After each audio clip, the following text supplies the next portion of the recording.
Hola a todos y bienvenidos a Ágora, un espacio del Centro de Estudios en Derecho Constitucional de la Universidad de San Martín de Porres, en donde sus miembros entrevistan a los profesionales más preparados para brindar información certera y analizar los diversos temas que atañen al derecho constitucional en la actualidad.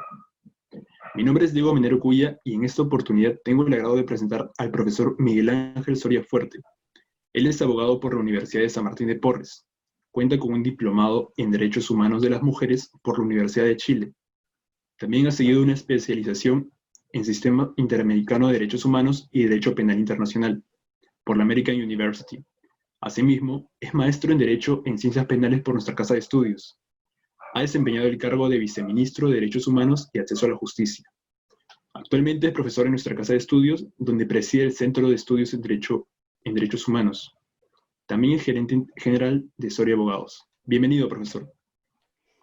Muchas gracias, Diego. Agradezco por tu intermedio al profesor Pedro Hernández, el presidente del Centro de Estudios de Derecho Constitucional, por esta gentil invitación y un placer de estar con ustedes para compartir algunas experiencias.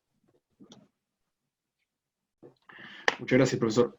En el marco de que hoy se celebra el Día de las Fuerzas Armadas, quisiéramos consultarle con especial relevancia cuál cree que ha sido la importancia de las Fuerzas Armadas, Policía Nacional del Perú, médicos y enfermeras en torno a la pandemia. ¿Considera que su fallecimiento por falta de equipamientos médicos constituye una violación por parte del Estado peruano? Y de ser así, ¿cuáles son los derechos humanos vulnerados? Bien, Diego, efectivamente, hoy jueves celebramos el Día de las Fuerzas Armadas, una institución fundamental para el país desde el inicio de nuestra república, y hoy, sin lugar a dudas, también es una institución fundamental que vigila nuestra seguridad exterior, y como no también parte de nuestra democracia. Y efectivamente, en el contexto de la pandemia, uno de los grupos vulnerables en el ejercicio de sus funciones fueron precisamente los miembros de las Fuerzas Armadas, y con ellos la Policía Nacional del Perú, los médicos, los enfermeros, y también el sector pobreza y extrema pobreza de nuestro país. Hay un grupo de sectores de la población que se han encontrado en esta situación precisamente por la especial situación en la que se encontraban en algunos casos, y también por la especial situación de vulnerabilidad en que tuvieron que encontrarse en el cumplimiento de sus funciones. No olvidemos que en el contexto de la pandemia por COVID-2019, el gobierno peruano decretó una cuarentena, ¿no?, y además de inmovilización por más de 3 meses. Y eso significó que muchas personas dejaran de trabajar, significó que las Fuerzas Armadas, Policía Nacional del Perú estuvieran en las calles controlando no solo el orden, sino que además las personas cumplan con las medidas sanitarias de no aglomeración, el uso de mascarillas, y precisamente frente al incumplimiento de estas disposiciones, miembros de las Fuerzas Armadas, de la Policía Nacional, se vieron expuestos a contagios, y como lamentablemente ha ocurrido por un débil sistema de atención de salud, tanto los miembros de las Fuerzas Armadas en menor número que los miembros de la Policía Nacional lamentablemente han fallecido en algunos casos por acompañar las morbilidades preexistentes, pero en otros casos porque el sistema de salud no fue el adecuado para atenderlos en su condición de salud. Y allí lamentablemente hubieron muchos muertos en la Policía Nacional. Y lo mismo pasa en el caso de los enfermeros y los médicos, ¿no?, quienes hasta el día de hoy, incluso en diversas partes del país, protestan, y ya incluso se ha normalizado el hecho de que el Estado no les garantice sus equipos de protección personal. Lamentablemente, el problema de la salud en el país es un asunto por el que siempre hemos estado atravesando en problemas, pero creo que precisamente por ello, por ser una situación de mucho tiempo, y tal vez desde el inicio de la República, ha sido un asunto normalizado por la población. Por lo cual, muchas personas que fallecieron por falta de oxígeno, por falta de una cama UCI, o por falta de una atención oportuna en distintas entidades estatales prestadoras del servicio de salud, sienten que en sus casos concretos no ha habido una violación a su derecho a la salud, a su vida, a su integridad personal. con lo cual sienten que es simplemente producto de la pandemia cuando no lo es así. Hay diversas situaciones en las que el Estado no ha cumplido o por omisión incumplió con su rol de garantizar el derecho a la salud. Entonces, vemos que el contexto de la pandemia ha unido a ciertos grupos en calidad de vulnerabilidad, como son los miembros de las Fuerzas Armadas por el cumplimiento de sus funciones, la Policía Nacional de Perú, médicos, enfermeros, o en general el personal sanitario, y también la propia población, que precisamente al recibir los servicios de estos agentes del Estado, no vieron cubiertas o no vieron satisfechos sus derechos a la salud, a la integridad personal y a la vida, ¿no? Además, entre otras circunstancias muy específicas, como la propiedad, porque hubieron muchas personas que iban a reclamar a los centros de salud los bienes con los que habían ingresado sus familiares, y estos no les eran devueltos porque se alegaba que había un tema de destrucción de esos bienes porque eran un objeto de contagio. Así que eso es lo que ha producido la pandemia, ¿no? En el contexto de la población, en general con la población y también con grupos vulnerables por el ejercicio de sus funciones como son policías, militares, médicos, enfermeros, y a esto además hay que sumarle al personal de limpieza pública que dependen de diversas municipalidades a nivel nacional. Muchas gracias, profesor. Bueno, ahora seguimos con este contexto de pandemia. ¿Usted cómo considera que se manifiesta la relación entre el derecho constitucional y el derecho internacional en materia de derechos humanos? ¿Usted considera que esta relación es recíproca o más bien subsidiaria? Es una relación de complementariedad. El derecho internacional de los derechos humanos es una especialidad de derecho internacional público que tiene por vocación influir en el derecho nacional de todos los estados. Y en esa influencia, que es precisamente la complementariedad, permite aplicar directamente los tratados sobre derechos humanos, la jurisprudencia de la Corte Interamericana de Derechos Humanos y, cómo no, también del Tribunal Europeo de Derechos Humanos, claro, como una fuente tal vez doctrinaria, porque no depende directamente el Perú del sistema europeo, pero sí la jurisprudencia de la Corte Interamericana es vinculante incluso para los órganos de administración de justicia, para el Poder Ejecutivo, para el Congreso de la República, con base en una institución del derecho internacional instituida en la jurisprudencia de la Corte, que es el control de convencionalidad. Digamos, esa es la vocación interesante del derecho internacional de los derechos humanos, que permite autoaplicar sus normas de manera directa, sin ningún proceso de implementación a nivel interno, es decir, sin que el Poder Ejecutivo adopte un reglamento, sin que el Congreso de la República apruebe una ley, o incluso sin que necesariamente exista una sentencia de alguna entidad como el Tribunal Constitucional o la Corte Suprema que establezcan esas sentencias. Podemos aplicar directamente la jurisprudencia de la Corte Interamericana, los tratados sobre derechos humanos del cuales el Perú es parte, directamente mediante la institución del control de convencionalidad.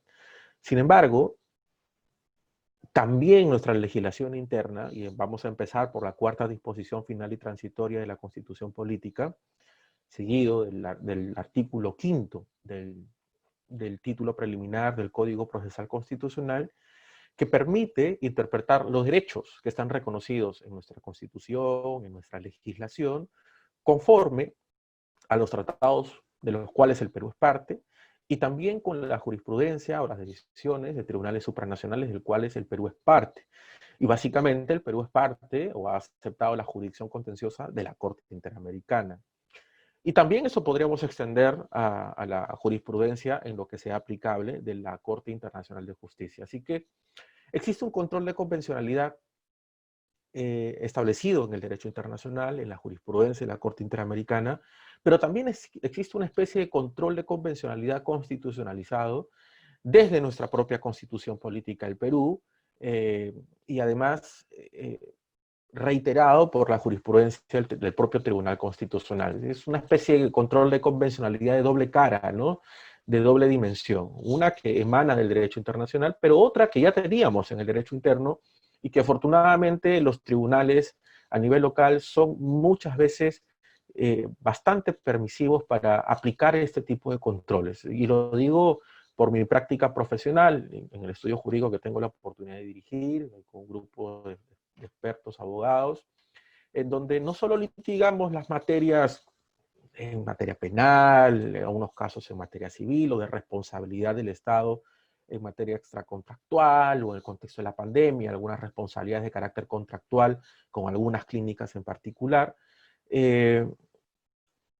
Y al solicitar este tipo de aplicación del derecho internacional al derecho nacional, sí hemos sentido mucha recepción por parte de los jueces.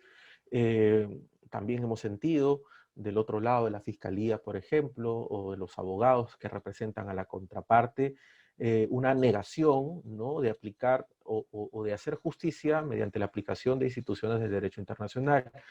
Es un tema prácticamente nuevo para el país, tiene varios años, pero es nuevo en la práctica judicial, en la que sí encuentro de que hay mucha posibilidad de aplicar las normas del derecho internacional de manera autoaplicativa, y hay una buena intención,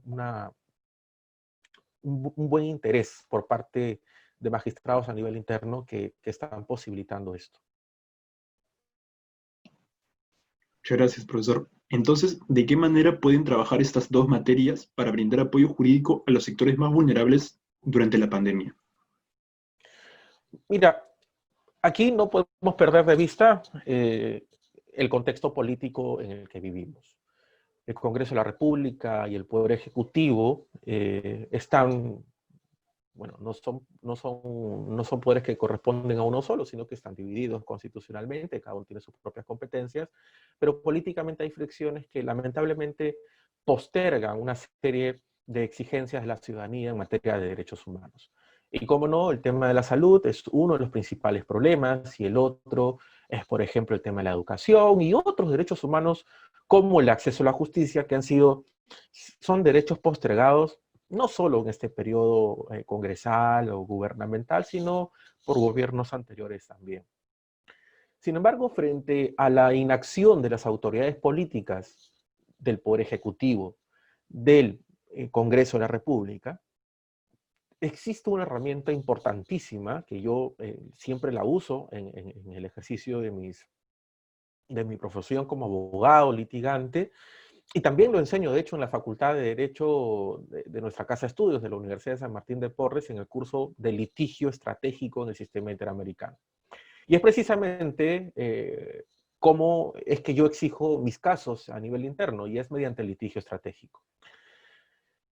Y creo que es la herramienta que tenemos los abogados para poder exigir justicia y aplicar directamente los estándares internacionales, hacer un enlace de complementariedad entre el derecho internacional y el derecho nacional. Porque claro, en el ámbito del litigio estratégico, si no conozco debidamente mi cancha, que es el poder judicial, o a los actores, que son los jueces, que son los tribunales, que son los fiscales, que son los abogados de oficio, la defensa pública en general, las propias entidades, los procuradores, estoy caminando solo con un pie. Y conocer el derecho nacional es fundamental, como conocer el derecho internacional. Y conociendo ambos ámbitos del derecho nacional como internacional, el litigio estratégico es una herramienta fundamental para exigir todo aquello que las autoridades públicas de naturaleza política, como ministros, presidente de la República y congresistas, no realizan en la práctica. Entonces creo que cómo podría utilizar esta complementariedad entre el derecho internacional y el derecho nacional es el litigio estratégico. Es el poder que tienen los ciudadanos, es el poder que tenemos los abogados de exigir, ¿cierto?, que la autoridad política adopte determinada política pública. O que el Congreso de la República se le inste a adoptar una ley en determinado plazo, como ya lo ha hecho, por ejemplo, el Tribunal Constitucional en diversos procesos de inconstitucionalidad. Pero incluso sin que exista ley, podría hacer que un juez reconozca determinada situación jurídica violatoria de derechos humanos a un caso concreto, y siendo un caso concreto paradigmático, podría significar que ese mismo precedente se utilice para otros casos que tienen la misma naturaleza. Entonces, ¿cómo podría hacer esto efectivo? Prescindiendo del poder político. No hay que prescindir siempre del poder político, pero en el contexto que vivimos, que es un contexto repetitivo, incluso en gobiernos anteriores, tenemos que echar mano de esa herramienta fundamental que es el litigio estratégico. Y el litigio estratégico supone litigar en el plano judicial, en el plano administrativo, con una estrategia importante en la que utilicemos estándares internacionales que tienen que ser cumplidos por el Estado en sus diversas instancias, ¿no? Administrativo, judicial, y en diversas entidades que administran justicia de diversa naturaleza. En materia tributaria, por ejemplo, no estamos ajenos a que se discuta nuestro derecho a la propiedad sin lugar a dudas. Y también conozco de que existen muchísimas arbitrariedades, por ejemplo, cometidas por la SUNAT, que es la que administra los tributos en el Perú. Los mismos pasan en aduanas en el contexto de la pandemia. Han habido personas que han sentido afectados sus derechos, que han visto impedidos extraer sus bienes en aduanas que les han servido o les servirían para atender su salud en el contexto de la pandemia. Medicinas, vitaminas que provienen del exterior que por alguna razón sanitaria se impide el ingreso al país, pese a que la persona que lo ha solicitado lo requiere con urgencia.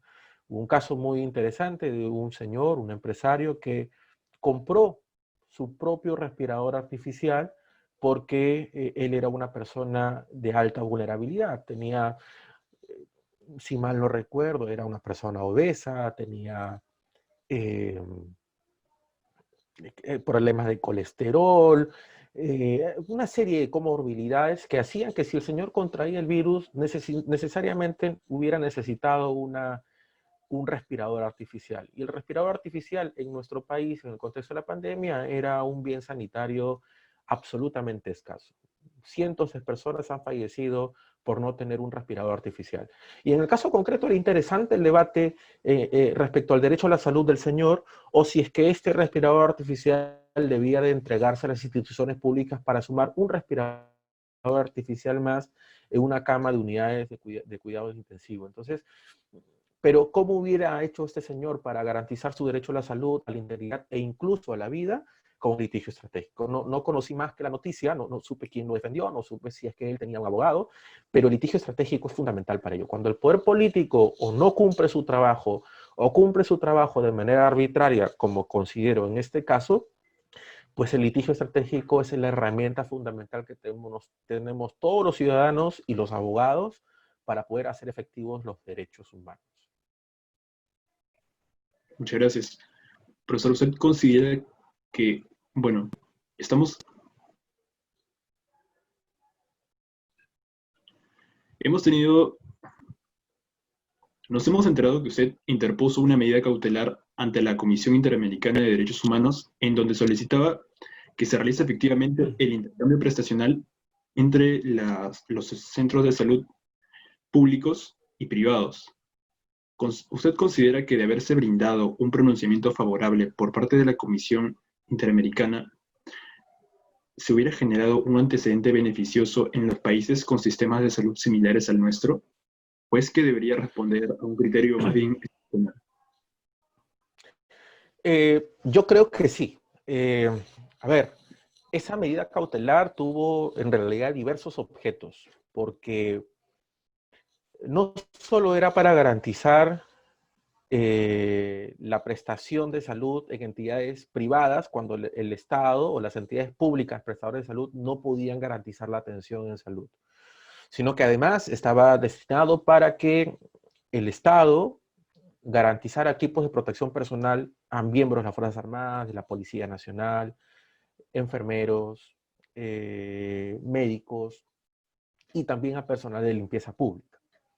Estaba destinado a que se implemente con urgencia, que se garantice el acceso a oxígeno y equipos de cuidados en la unidad de cuidados intensivos para los neonatos prematuros. Poco antes de la pandemia, hasta septiembre de 2019, se había encontrado en el Perú, objetivamente, con datos objetivos, de que 2.100 neonatos prematuros habían fallecido precisamente por falta de los implementos necesarios en la unidad de cuidados intensivos en la especialidad de neonatología. En el contexto de la pandemia, 2 gemelitos en el oriente del país murieron precisamente por falta de oxígeno. La situación realmente caótica. Lo mismo, esa medida cautelar tenía por objeto garantizar acceso a camas o respiradores artificiales en la unidad de cuidados intensivos, que se atienda a las personas y evitar que mueran en la puerta de los hospitales, como falleció, entre otros. En Barranca han habido muchas personas que fallecieron en la puerta de los hospitales y simplemente se les negaba la atención. Pero el caso más emblemático tal vez es el que aconteció aquí en Lima, en el Hospital de Emergencias de Ate Vitarte, donde un taxista acompañado por sus 2 hijos murió en la puerta del hospital y en su propio carro. Sin embargo, yendo a la pregunta concreta, también es cierto, ¿no?, que como una muy buena medida, el gobierno del Estado peruano aprobó, si mal no recuerdo, un decreto legislativo que garantizaba la prestación en entidades privadas de salud o mixtas cuando sean estas personas referidas en un caso severo por COVID-19 de una institución prestadora de salud pública. A eso estaba destinada también la medida cautelar. Sin embargo, ¿por qué hubiera sido importante la decisión de la Comisión Interamericana o incluso que la Comisión Interamericana solicite información al Estado peruano? Porque eso de alguna manera significa para la comunidad internacional y para los estados un mecanismo de presión. Pero no un mecanismo de presión o de coacción, sino un mecanismo de presión que permite al gobierno del Estado peruano tomar conocimiento de cosas que probablemente no conozcan o que lo coloquen prioritariamente en la agenda. Las medidas cautelares, si bien es cierto, es una forma de acceder a la justicia cautelar en una situación de gravedad y urgencia para evitar daños irreparables, también sirve para ejercer presión sobre los gobiernos. Porque cuando los gobiernos reciben la solicitud de una medida cautelar en la que se les pide solamente información, para que el gobierno de ese estado pueda quedar bien ante la comunidad internacional y ante propiamente la Comisión Interamericana de Derechos Humanos, procuran hacer todos los arreglos necesarios, procuran distribuir el presupuesto necesario para tratar de informar adecuadamente y que la situación de gravedad no lo sea tan mala, o por lo menos ponga en camino el procedimiento necesario para alcanzar aquello que se requiere. Sin embargo, la Comisión Interamericana, en ese caso concreto, no ha pedido informe al Estado peruano. Estamos a la espera de que se resuelva y estamos a la espera de que exista algún tipo de pronunciamiento. Y creo que las medidas cautelares son fundamentales para ello, ¿no? Y una particularidad en esta medida cautelar es que yo no pude identificar a todos los beneficiarios en el caso concreto. Pude identificar a algunas personas que concurrieron a mí en vía de mi estudio jurídico a recibir asesoría jurídica. Y así que pude identificar algunas cuantas personas para ponerlas como beneficiarias directas. Lamentablemente esas personas fallecieron a la espera de Kamasusi, ¿no?, la violación de derechos humanos. Pero respecto a las demás personas a las que yo no pude identificar, las puse como beneficiarios identificables o determinables. Y eso permite el derecho internacional, concretamente el reglamento de la Comisión Interamericana, permite que las medidas cautelares se puedan dictar en favor de personas determinadas y en favor de personas determinables.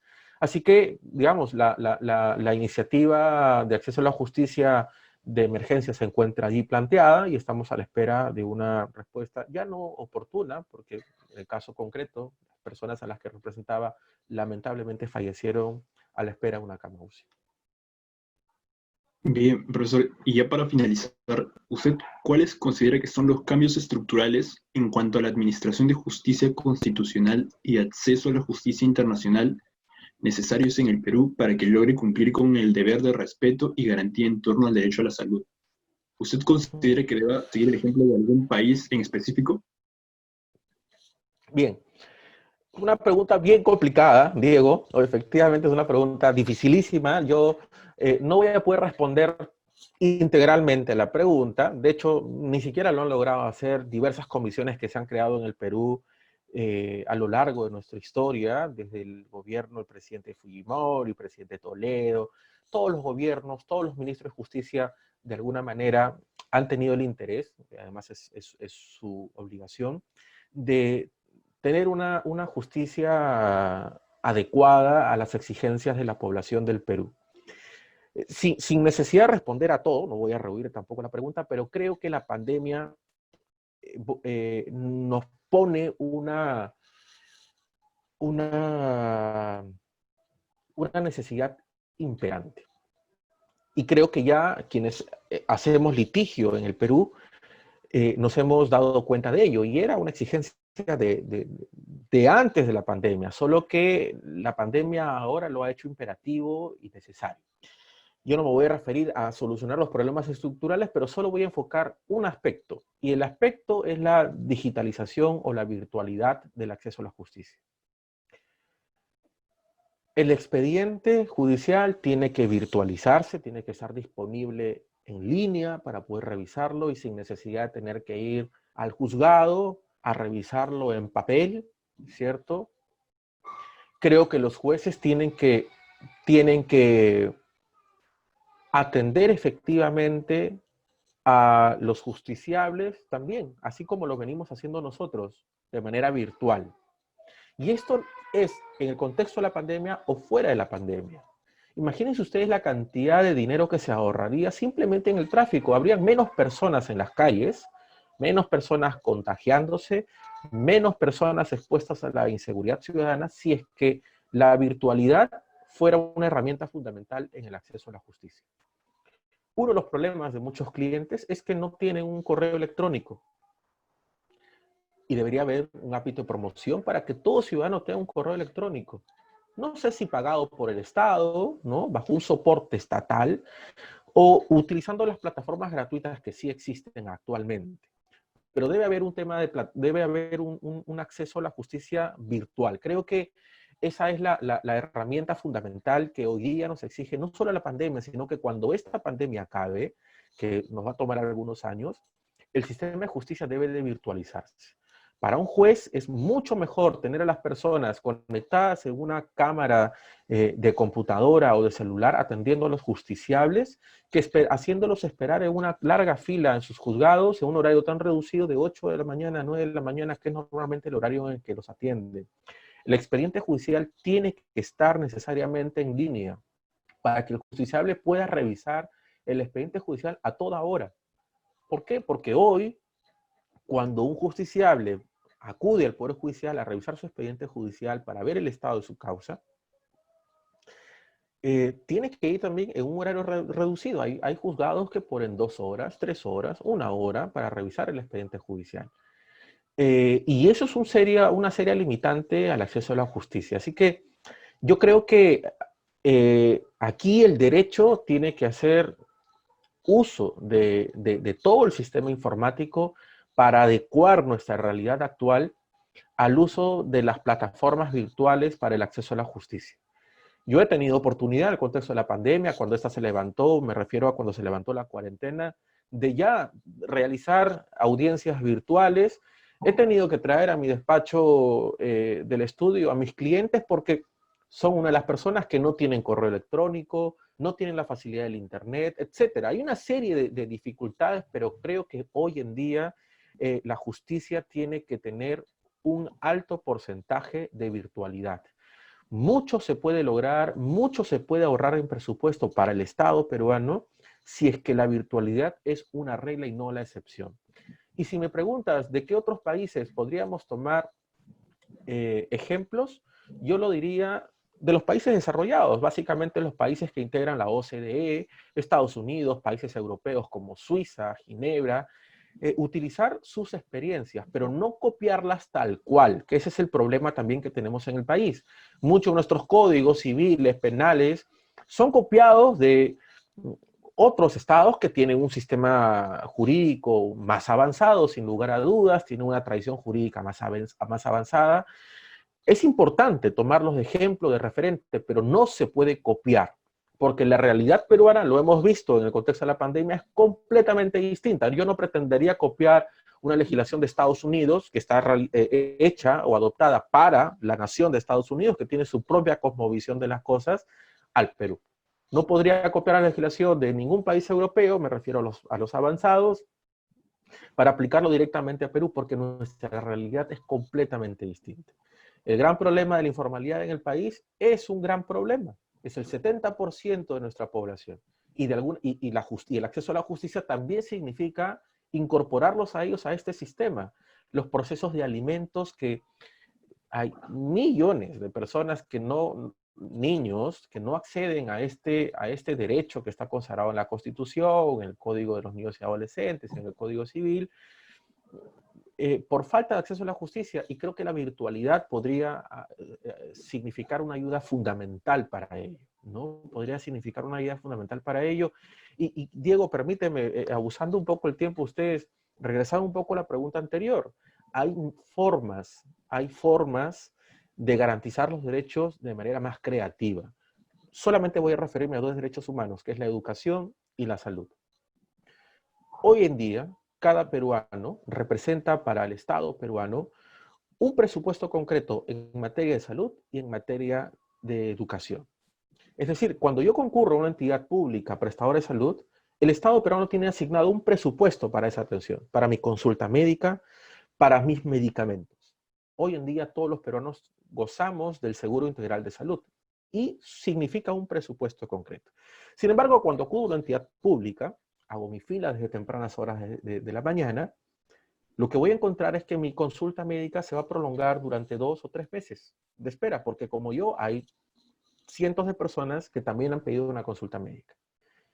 Pero en 2 o 3 meses, probablemente la dolencia de salud ya se me haya curado, ya para evitar los dolores, etcétera. Yo he tenido que buscar dinero de mi propio presupuesto para ir a un médico particular y comprar mis propias medicinas, prescindiendo del Estado. Ese presupuesto que tengo asignado en el sector público, en materia de salud, podría trasladarlo al sector privado. No sé cuánto sea, no les puedo decir cuánto es, pero imaginemos que sean 50 soles. Ese presupuesto podría trasladarlo para una consulta médica en una clínica o en un médico privado.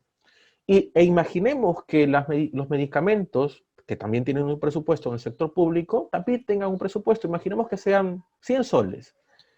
Ese presupuesto lo traslado a cualquier botica o farmacia privada, ¿cierto? Y ese porcentaje lo tendría que cubrir el Estado. El porcentaje excedente, aquello que no se cubre en el sector privado, lo debería cubrir la persona con su propio presupuesto. Pero ya evitaría tener a personas esperando una consulta médica por largos meses y evitaría a las personas gastando más presupuesto del que se debe, teniendo un presupuesto asignado por el Estado. El mismo principio en materia de educación. Todos los peruanos tenemos un presupuesto del Estado en materia de educación. Ese presupuesto, pequeño o no, debería tener la posibilidad de trasladarlo al sector privado. Así que evitaría estas largas filas que se hacen cada vez que van a haber matrículas al inicio de año, y los padres de familia podrían ver satisfechos el acceso a su derecho a la educación en una entidad privada, tal vez que le ofrezca mejor calidad que la institución pública a la que van a concurrir, pero a las que no van porque no tienen el presupuesto suficiente. Sin embargo, el presupuesto que da el Estado para materia de educación podría trasladarse, como lo mismo que ha pasado en el contexto de la pandemia, la cuarentena, la referencia de los pacientes a un establecimiento de salud privada, y lo mismo en educación. Entonces, eso, si no se hace mediante ley, podría hacerse mediante litigio estratégico. Entonces, hay soluciones muy creativas para acceder a la justicia, cerrando la pregunta, y creo que la virtualidad, el uso del derecho informático es fundamental en este contexto.